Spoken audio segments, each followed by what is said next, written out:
to my wife. Welcome to the Del Walmsley Radio Show. Del challenges the status quo, questions everything, and empowers you to return to your core beliefs to make your life better. If you're ready to hear the truth and get your roadmap to the lifestyle you really want, the next hour will change your life. And now, your host, self-made millionaire, national award-winning investor of the year, CEO and founder of Lifestyles Unlimited, Del Walmsley. Welcome to the Del Walmsley Radio Show, where the hype ends and the help begins. I'm your host, Del Walmsley, and as always, we're working on your financial freedom. Today, my friends, we have the Tell Del Show version of our show, where we bring in someone to share their story with you. And as always, it's fun to listen to the stories as people develop their lives in front of you. One of the things I always think is interesting is that if I were listening to the show from the outside in, or from the stories that I hear from other people that tell me about listening to the show, is that it's always interesting to find somebody that you align with, that you match up with, that you can go, aha, now that story sounds more like me. This is one I hope is going to touch a lot of people's hearts, because it's a great story, and it's really the way I started, with single-family houses. So with me here today, out of Avon Lake, Ohio, is Michael Rosso. So, Michael, welcome to the show. Well, thanks for having me on. Let's get a little background on you here for folks listening, so they can get a perception of who you might match up with as their stories. Tell us a little bit about yourself. Well, Del, like a lot of the people that you have on the show, I was basically going along through life, and then X happened. My father was diagnosed with cancer in 2013. He was the age of 63. He fought it for about 2 years and ended up passing in 2015 at the age of 65, which just coincidentally happened to be 3 days before my wedding. So after this, my basically entire belief system changed, and what was important to me changed. And a year later, I had my first daughter and started to really start looking into my finances and where I wanted to go in life. Wow, that's a tough hit at 65 years of age. I'm 64, and I could relate to that age there. So it hit you because of the death of the father? Oh, yeah, we were both, I was extremely close with my father growing up, basically my best friend. And, when he wasn't there, then I was on my own, essentially, for the first time with, making big decisions and whatnot. So, I just started thinking about where I wanted to go, what was important to me. And, you had always talked about every male in your family never living past 65, and it was basically the same thing in my family. And I never met any of my grandparents. They, all passed before I was born. So, your story just really hit home with me, and I've been, trying to get on a better path ever since. I'm glad you came on today, Michael. The reason is today's my birthday, and I'm 64. That means I got 1 year left. Well, let's hope that's not the case, and happy birthday. Oh, thank you. But, it's an interesting thing when you live life under that construct in your life that, the males don't live past 65. You get it in your mind, you better get going. You better get something happening earlier in life, because you don't have the time to wait it out like a lot of people do. So what did it make you want to do at that point? It just really made me want to, see what I really valued in life. As I said, I ended up getting married. I have 2 children now, which I adore, and just being able to grow up with them at these young years was just something that was important. My dad, he worked his whole life even until he got cancer, and I always was able to spend time with him, but you just never know what's going to happen, and it just really made me think about, being able to spend time with my family growing up. So that was basically it. Have you ever heard of the song Cats in the Cradle?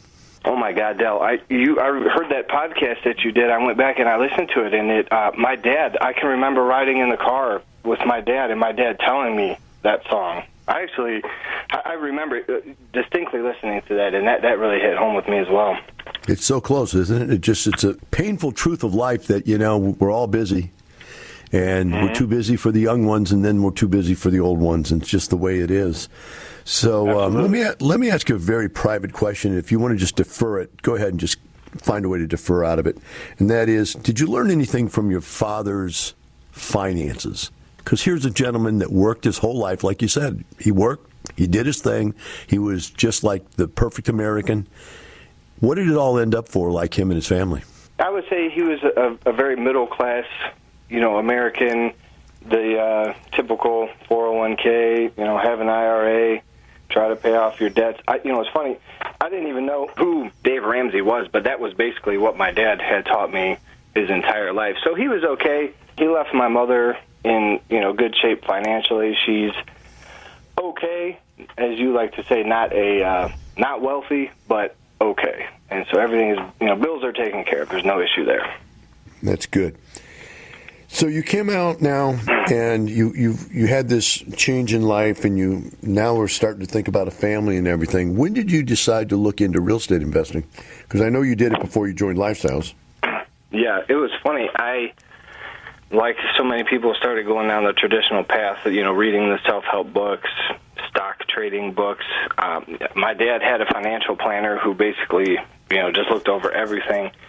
I, was connected with him as well, so all of the money that I had saved up was with him. So I met with him. It was really interesting. I ended up reading a book about, picking stocks and, how to do it. So I picked 3 companies, and I printed out the income statement, balance sheet, and cash flow statement for all 3 of these companies, and I brought them to my financial planner, and we sat down. And I handed them over to him. I said, "Hey, what do I need to look for here as far as how do I value these stocks and how do I pick them?" And Del, I handed them over to him, and you could just tell he had that glazed over look in his eye, like he didn't really know what to do. And he just turns around and he goes, "Mike, just leave this to the experts." So I walked out of there knowing that's not the path that I need to go down. Wow, that is so eye-opening, Mike. That's unbelievable. Because I doubt he probably doesn't know how to read a financial statement, or if he does, he doesn't know what it means, right? It was just pick this fund, pick that fund, put your money here, give it to me, and as you know, the financial advisors, all that matters is the assets under management. The more money they got in there, the better they do. So that's all I care about. No doubt. There's a Wall Street Journal story that talks about one college somewhere took a bunch of chimpanzees and let them throw darts at a board filled with stocks. And they did as well as anybody else did picking, even the best pickers picking stocks. I mean, it's just a gamble is what it is. So it's ridiculous. Well, let's talk about now, okay, you went to that guy. Where did that lead you to from that point? Because that had to have been quite a bit of a letdown. Oh, yeah, absolutely. So, as I said, I continued to read the self-help books and real estate books. I eventually started with Rich Dad, Poor Dad. And basically just went through the process of self-learning the best that I could, and then I ended up buying my very first rental property in December of 2017. And it's, as I said, it's just funny how much your story, meant to me, because I was 32 when I bought my very first property, and I turned 35, believe it or not, this Saturday. Wow. That's good, man. That's a good start. So the first property, what attracted you to it, and did you do it right? I mean, you didn't have, or did you have a mentor at the time, and if so, how'd the deal turn out? It turned out okay. It was basically just a friend that I had gotten connected with, that he was in the process of moving on into multifamily.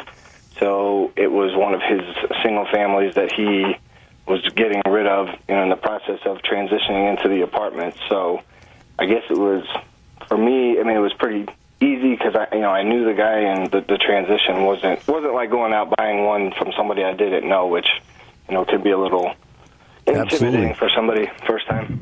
Easy first step. All right, we're going to take a short break. When we come back, we'll have more from Michael and the Del Walmsley Radio Show.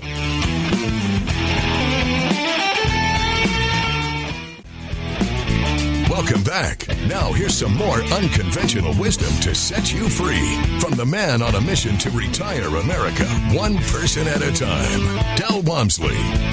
The Del Walmsley Radio Show. With me today is Michael Rosso from Avon Lake, Ohio. He is talking about his venture through his purchase of 12 single-family rentals with 2 more on the way, sitting there waiting to be picked up just as soon as we get off this radio show, and he goes out and gets it done. So welcome back, Michael. Let's pick it up there. You talked about your first deal was really kind of a turnkey deal. You picked up somebody else's investment property and just purchased that. So you said that worked out pretty well. Let's talk about where you went from there. What was your next deal?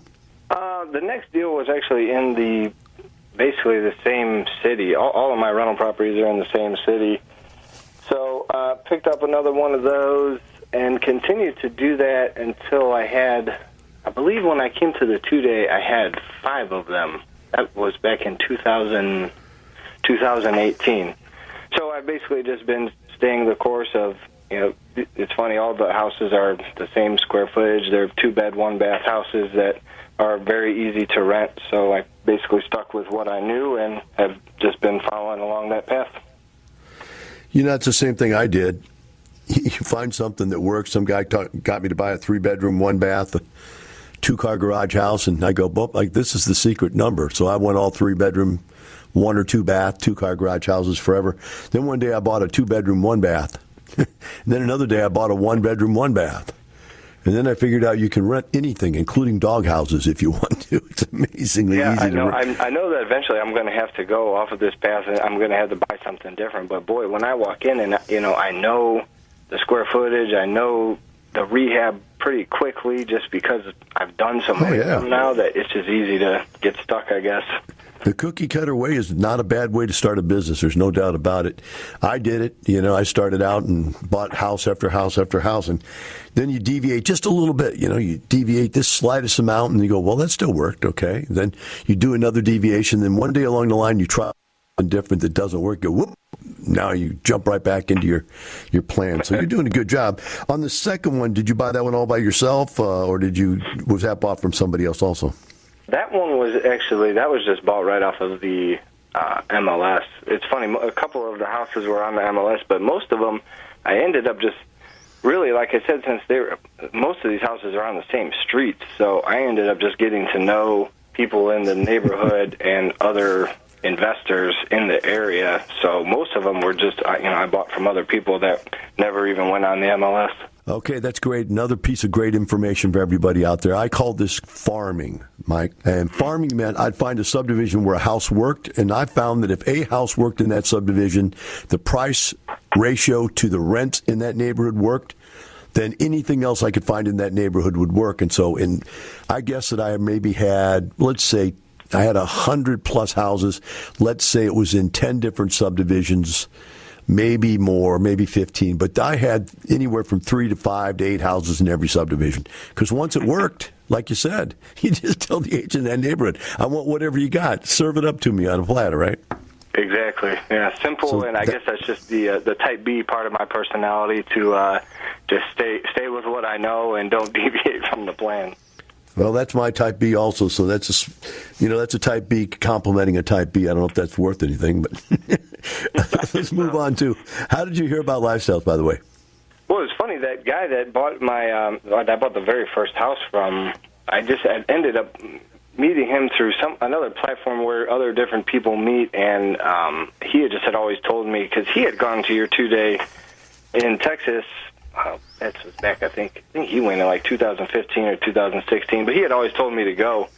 And so then, I was listening to all kinds of podcasts and real estate and, books and types, things like that. And then I started listening to your podcast, and then eventually just ended up going, like I said, I think it was March of 2018.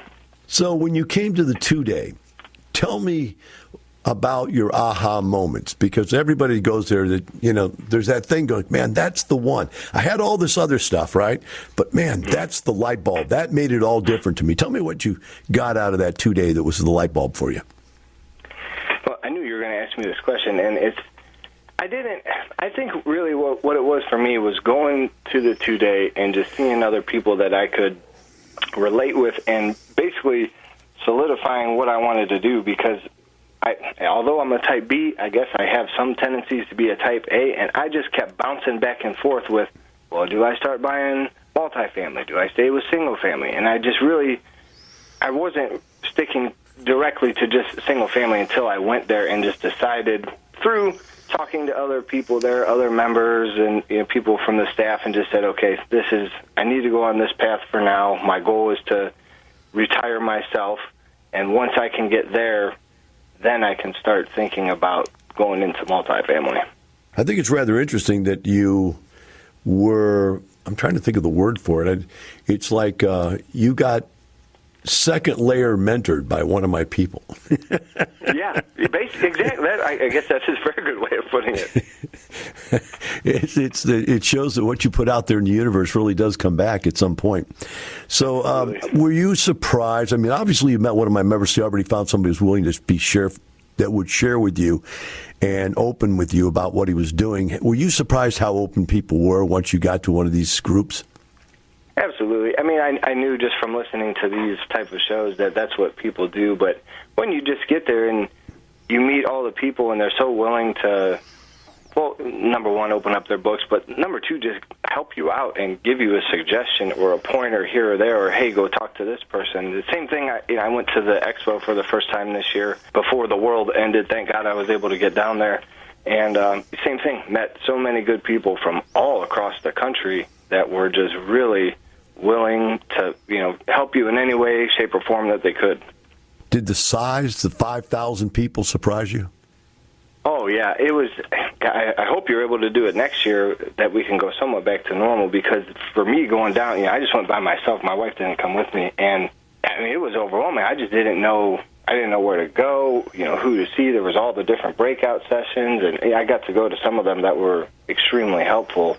But next year I'm going to have a better idea of what I want to do when I go. It has to help your confidence, though, Mike, that you go there and you see there's 5,000 other like-minded people thinking the same thing you're thinking, aiming for the same thing you're aiming for, none of which is to be kind of completely sociologically normal. I know. I would have to agree. It's crazy, the people that you see there that are, from all different walks of life and all different career backgrounds that are, basically doing the same thing, and just a really good group of people. Since you have gone to now the classes and the expo, and you've gone to breakout classes, and you've had other classes available to you, I'm going to ask you when we get back, because we're coming up on a break. There's not enough time to answer. But when we come back, are there any things that you have sharpened in your tools? Any practices that you've changed just a little bit, just to make it a little better renting, a little better maintaining, a little better of anything? When we come back from break here, I want you to follow up and tell us some of your insider stuff that you've come up with since you've been hanging out with other people. We'll take a short break. Be right back with Michael Rosso and the Del Walmsley Radio Show.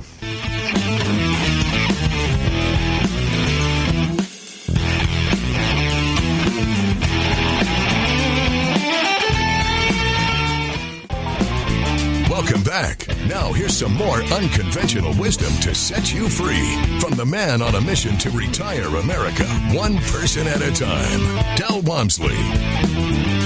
Welcome back to Del Walmsley Radio Show. Today on Tell Del, we have Michael Rosso here from Avon Lake, Ohio, and he's talking about the fact that he's purchased 12 rental houses since he started back in 12 of 2017. He's got 2 more on the way. What we're asking him right now when we came out of break was, after he came to the 2-day, spend some time with members here and take some of the classes that are online, went to the expo. Now you've been touched, or you have touched a lot of new information, Michael. What did you take away from it to put to use on your portfolio?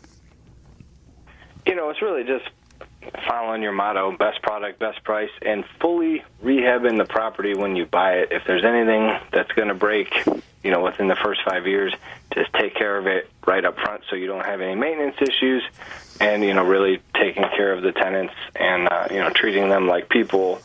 And any issues that they have, make sure you get them resolved quickly. Okay, so it's just the overall business practice that picked up. So how do you see yourself growing your portfolio? Seems like you've got in my mind, what I'm hearing is you've got a plan that's pretty much duplicate. Not a lot of change in your theories, not a lot of change in your approach. So tell us, how does this work out for you? What is the end run in this game? Well, as I said, earlier, the first goal was to retire myself. And as you know, when I emailed you a while back about my W-2 income and what I make and what I actually take home, is I always knew that it was a lot, but I never sat down and calculated it. And when I sat down and looked at that, my gosh, that was a big difference. And I'm very, very close to retirement, and by the end of as soon as these houses close, I will officially be there, according to the numbers that you and I went over. So let's share that with the audience a little bit without I'm not going to try to throw you out there under the bus. But, one of the things that Mike had contacted me about was he said, I don't see how I ever retire. I make this X amount of money, which is pretty decent income. And I said, yeah, I get that. But what I don't think you're seeing is that by the time you take out your income tax, your Social Security and Medicare tax, your 401k, maybe your insurance or whatever else you've got coming out of your fund, your take home isn't anywhere near that. And that was the discussion we had. That was pretty much it then, huh?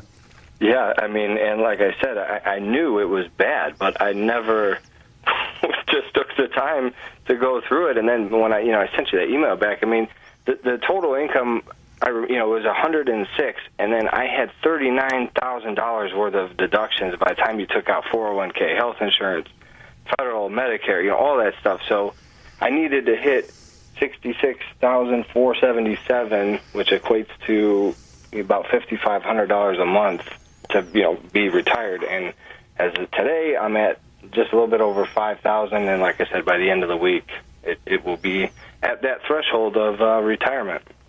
Wow. Now let's just take a second and let everybody breathe that in, because I don't think people really get that. Imagine if whatever it is you took home on your paycheck every week, every 2 weeks, every month, whatever it is you get paid, if you had that same amount of money coming in.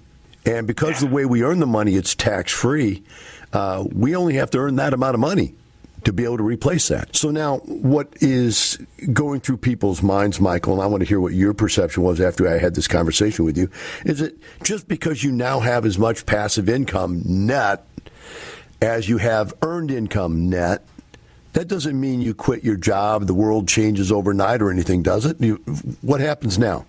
No, and as a matter of fact, I always liked my job, and I don't know if I told you before, but I'm a beer and wine salesman, so I'm out in the streets every day selling beer and wine. Who wouldn't like that job? So I'm just going to continue to do that for as long as I can. The other hand, if you talk to any salesman or saleswoman out there, every one of us is always concerned about our job being there in the future, especially with the way that automation is going. So it just is a relief to know that now.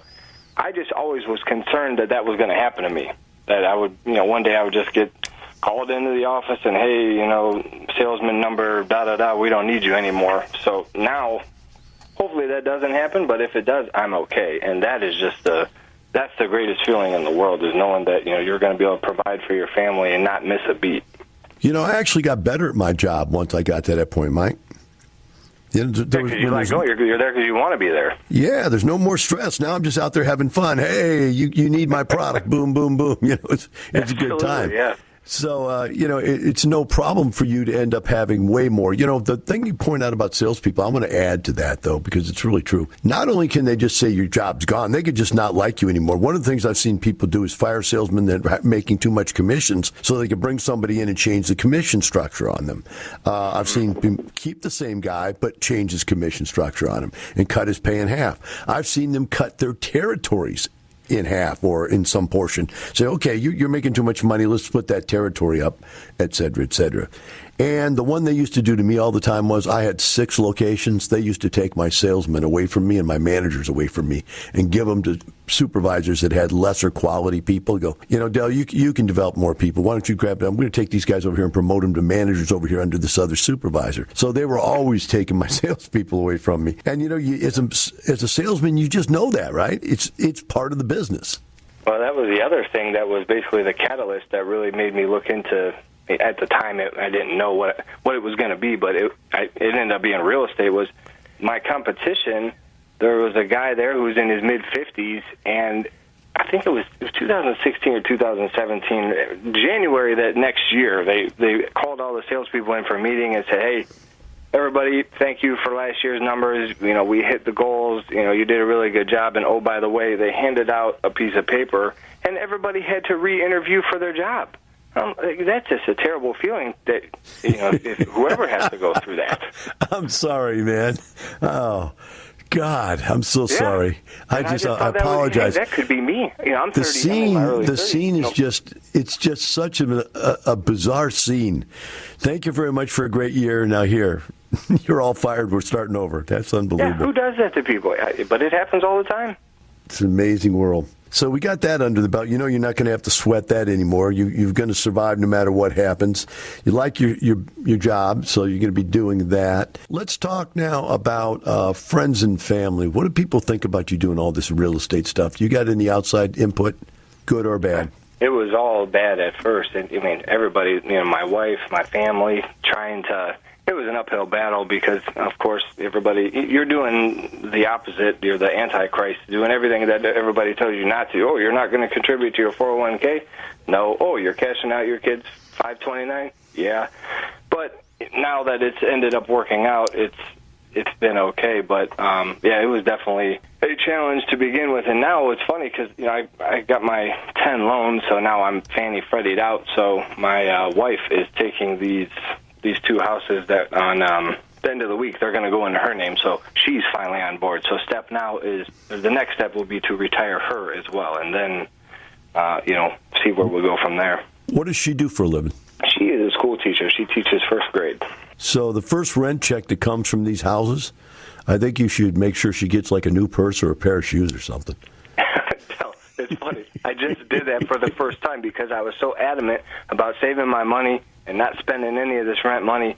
And I said, well, listen, retirement, I'm officially going to be retired here. So I just took a chunk and I said, here, go buy something. I don't care what it is. Don't tell me what it is. Have fun. You enjoy it. No, don't tell me what it is.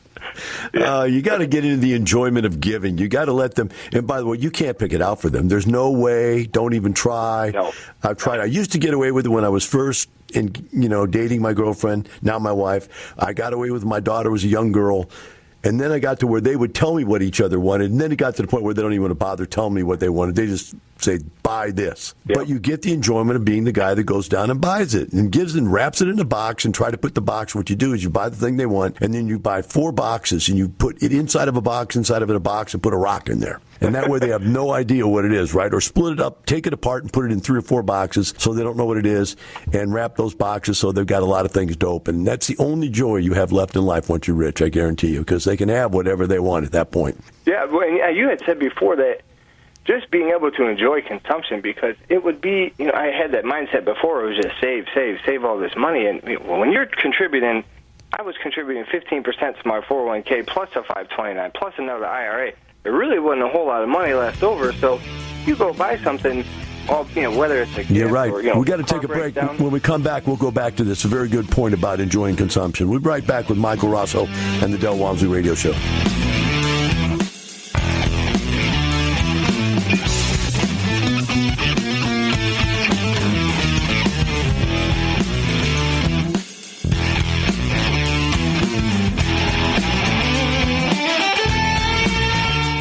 My friends, how many of you out there right now believe you have a plan?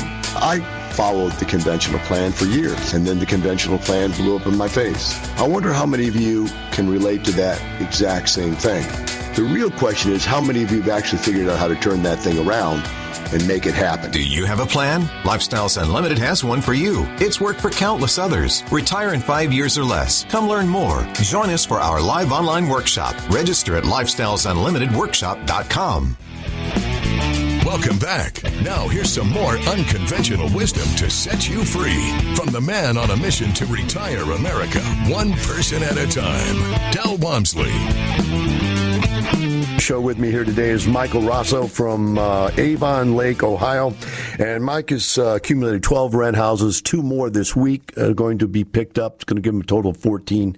And that 14 is going to put him at the position where he has completely replaced his earned income with passive income, meaning that in our definition here at Lifestyles, he has retired himself, although that doesn't mean he's going to retire. But what it does mean, and we were discussing this as we went to break, is Well, let me rephrase this with this. I've said for 30 years it's not the money, it's the lifestyle.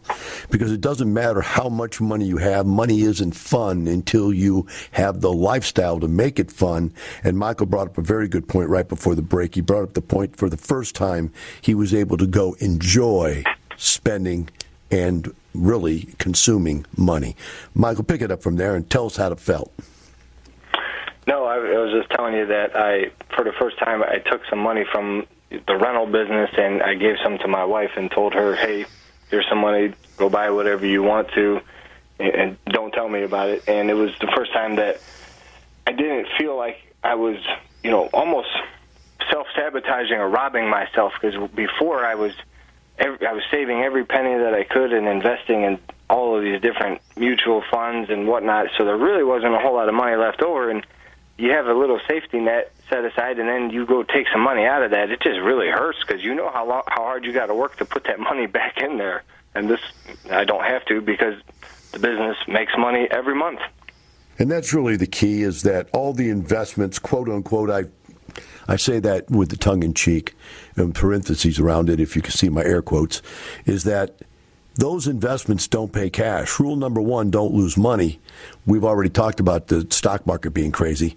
But rule number two, there's got to be cash flow. And all that 401k and all that IRA money and all that college kids fund, 524, whatever to call, all that stuff, none of it put you $1 in the mail each month, did it? No. It took a lot from me.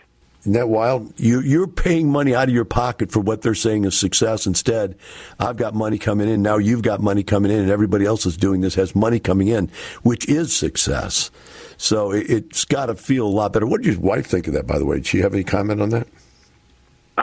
She was shocked, because we've always been a very financially conservative household, and I just handed her a wad of cash, and I said, hey, enjoy it. Go do whatever you want. She looked at me with a face like, what?